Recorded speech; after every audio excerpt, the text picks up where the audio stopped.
السلام علیکم دوستوں، آج ہم عظیم ترک سلطنت کے بانی عثمان غازی کے بارے میں بات کریں گے۔ ایک ترک قبیلے کا سردار جس نے اس دور میں سر اٹھایا جب سب نے منگولوں کے سامنے سر جھکا دیے تھے۔ ایوبی اور سلجوقی سلطنت اپنے زوال کے قریب تھی۔ منگولوں نے پوری دنیا کو ہلا کے رکھ دیا تھا، ہر طرف خوف ہی خوف تھا۔ اس دور میں مرد مجاہد عثمان غازی ایک نئی امید کی طرح ابھرے۔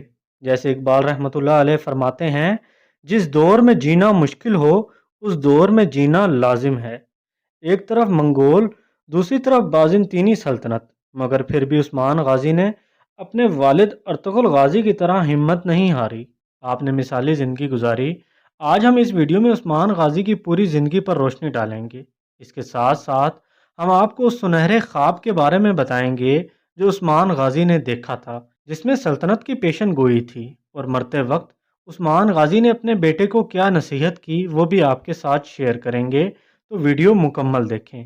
دوستوں، ویڈیو کو لائک کرنا نہ بھولیں، اور اگر آپ میرے چینل پر نئے ہیں تو چینل کو سبسکرائب کر لیں اور ساتھ ہی موجود گھنٹی کے نشان کو دبا دیں۔ ناظرین، خلافت عثمانیہ کا دور ہمارے اسلامی تاریخ کا وہ سنہری زمانہ ہے جو ہمیں اس بات کا یقین دلاتا ہے کہ مسلمان ایک مرتبہ پھر ساری دنیا پر حکمرانی کر سکتے ہیں۔ 656 ہجری بمطابق 1258 عیسوی میں ترک سردار ارطغرل غازی کے ہاں ایک بیٹا پیدا ہوا جس کا نام عثمان رکھا گیا۔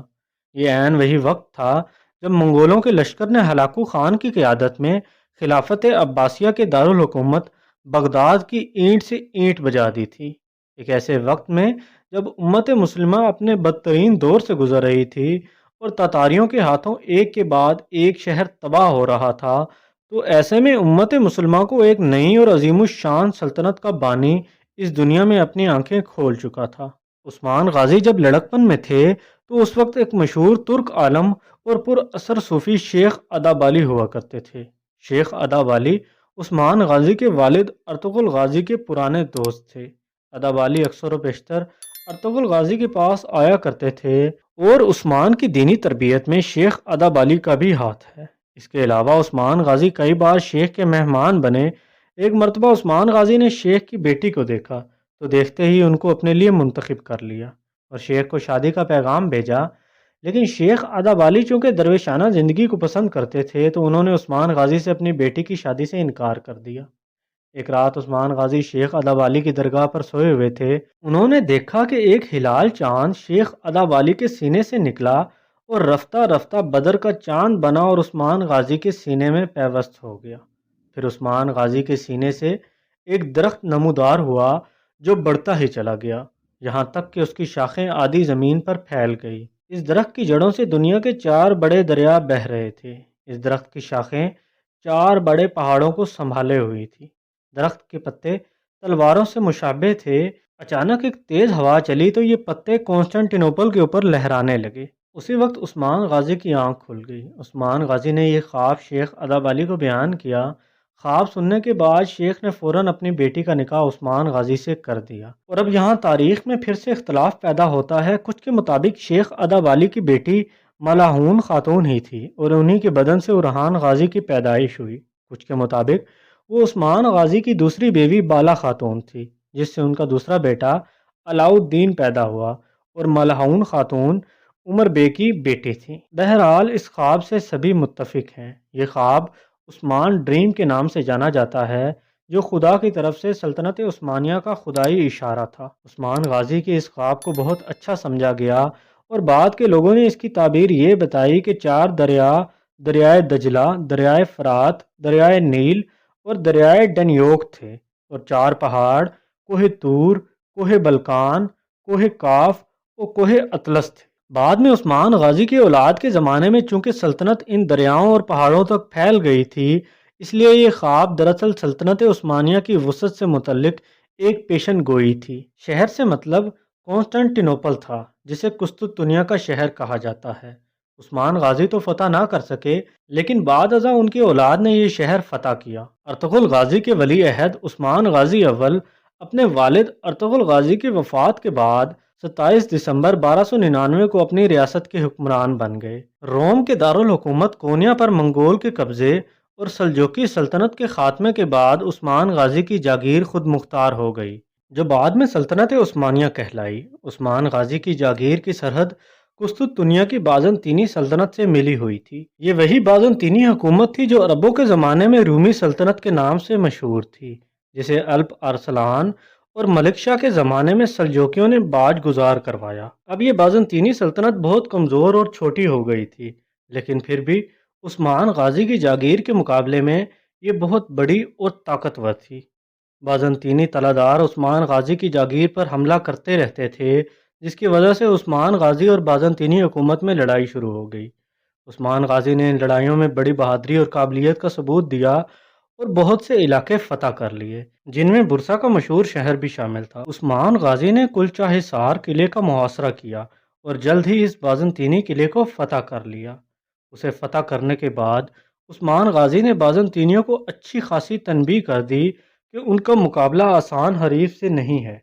سلجوقی سلطان اس فتح سے بہت خوش ہوا اور اس نے عثمان غازی کو قلعہ چاہسار اور اس کے ارد گرد کا تمام علاقہ جو عثمان غازی نے بازوئے شمشیر سے حاصل کیا تھا وہ ان کی جاگیر میں دے دیا اور اسے نصب کا خطاب دیا۔ عثمان غازی کو اس نے اس علاقے میں اپنا سکہ جاری کرنے کی اجازت بھی دے دی۔ بادشاہی کے تمام لوازمات عثمان غازی کو میسر آ گئے۔ 1300 میں اسکی حصار میں تاتاریوں کے حملے سے سلجوقی سلطنت کا خاتمہ ہو گیا اور عثمان غازی آزاد اور بالکل خود مختار ہو گئے۔ اس کے بعد عثمان غازی نے تمام فتوحات ایک خود مختار حکمران کی طرح کی۔ عثمان غازی کا مقصد صرف دیگر ریاستوں کو فتح کرنا نہیں تھا، بلکہ کافی عرصہ وہ شہروں کے انتظامی معاملات میں مصروف رہے، حکومت کے مختلف شعبے قائم کیے، عوام کی فلاح و بہبود کے لیے کام کیا۔ کچھ ترک سردار جنہوں نے اس خاموشی کو عثمان غازی کی کمزوری سمجھا، وہ عثمان غازی کی بڑھتی ہوئی طاقت سے خائف تھے۔ انہوں نے عثمان غازی کے مفتوحہ علاقوں پر حملے شروع کر دیے، لیکن عثمان غازی نے تمام سرداروں کی تمام غلط فہمیاں دور کر دی۔ 1300 میں ینیسار شہر جو برسا کا ایک ضلع تھا اسے فتح کر کے اپنی نوزائیدہ سلطنت کا دارالحکومت بنایا۔ 1301 میں عثمان غازی نے بازنطینی شہنشاہ کی بڑی فوج کو قلعہ چاہسار کے مقام پر عبرت ناک شکست دی۔ 6 سال کے اندر اندر عثمان غازی بازنطینی قلعوں کو فتح کرتے ہوئے بحر اسود تک پہنچ گئے۔ برسا، نکیا اور نکومیکیا کے ارد گرد کے تمام علاقے فتح ہو گئے۔ ان حالات کو دیکھتے ہوئے بازنطینی شہنشاہ نے تاتاریوں کو اکسایا کہ وہ عثمان غازی پر حملہ کریں۔ تاتاریوں نے عثمان غازی کے مفتوحہ علاقوں پر حملہ کیا۔ اس بار عثمان غازی نے اپنے بیٹے اورحان غازی کو تاتاریوں کا مقابلہ کرنے بھیجا۔ اورحان غازی نے تاتاریوں کو سخت شکست دی۔ یوں بازنطینیوں سمیت عثمان غازی کے سب دشمنوں کی امیدوں پر پانی پھر گیا۔ عثمان غازی میں وہ سب اوصاف پائے جاتے تھے جو ایک بانی کے لیے ضروری ہیں۔ آپ کی ہمت اور بہادری غیر معمولی تھی۔ جنگ میں خود اس طرح جذبے سے لڑتے تھے کہ سپاہیوں میں نئی روح پھونک دیتے تھے۔ آپ کا عدل و انصاف بہت مشہور ہے۔ انصاف تو سبھی برابر تھے۔ آپ نے اپنی ذاتی دولت کبھی جمع نہیں کی۔ اپنے حصے کا مال غنیمت میں بانٹ دیتے تھے۔ آپ کی وفات کے وقت آپ کے مکان میں سے کوئی سونا یا رقم وغیرہ نہیں ملی، صرف ایک تفتان، ایک نمکدان، ایک سوتی امامہ، لکڑی کا چمچ اور چند عربی گھوڑے ملے۔ البتہ ان کی ایک تلوار جو شیخ ادابالی نے دی تھی وہ آج بھی موجود ہے۔ سلطان عثمان کی یہ تلوار ان کے بعد آنے والے ہر سلطان کو دی جاتی تھی اور اس تقریب میں دعا کی جاتی تھی کہ اللہ آپ میں بھی عثمان غازی جیسی خوبیاں پیدا کرے۔ عثمان غازی نے اپنے ابتدائی دور میں ایک مسجد بھی بنوائی جو سلطنت عثمانیہ کی پہلی مسجد ہے۔ عثمان غازی کے بعد ان کی اولاد میں بڑے بڑے بادشاہ پیدا ہوئے جنہوں نے اس کے خواب کو سچا ثابت کر دیا۔ تاریخ اسلام میں کسی خاندان کی حکومت اتنے عرصے تک نہیں رہی جتنے عرصے تک آل عثمان کی رہی، اور نہ کسی خاندان میں آل عثمان کے برابر قابل حکمران پیدا ہوئے۔ 1317 عیسوی میں سلطان عثمان غازی نے نہایت اہم شہر برسا کا محاصرہ کیا۔ یہ محاصرہ طول پکڑ گیا اور تقریباً 10 سال جاری رہا۔ عثمان غازی کے بیٹے اورحان غازی نے برسا کو فتح کر لیا، مگر اس وقت عثمان غازی بستر مرگ پر تھے اور کچھ تاریخ دانوں کے مطابق عثمان غازی دنیا سے پردہ فرما گئے تھے۔ انہوں نے اپنے بیٹے اورحان کو اپنا جانشین مقرر کیا، جبکہ اورحان کا بڑا بھائی علاؤ الدین بھی موجود تھا۔ اورحان کے نام خط میں یہ بھی درج تھا کہ برسا کو فتح کرنے کے بعد مجھے برسا میں دفن کرنا۔ دوستوں عثمان غازی نے اپنی زندگی میں سلطان کا لقب استعمال نہیں کیا، بلکہ سردار یا پھر بے کا لقب اختیار کیا۔ امید کرتا ہوں آپ کو میری ویڈیو پسند آئی ہوگی۔ مزید ایسے انفارمیٹیو ویڈیوز کے لیے میرا چینل معلومات سبسکرائب کریں۔ ملتے ہیں اگلی ویڈیو میں، تب تک کے لیے اللہ حافظ۔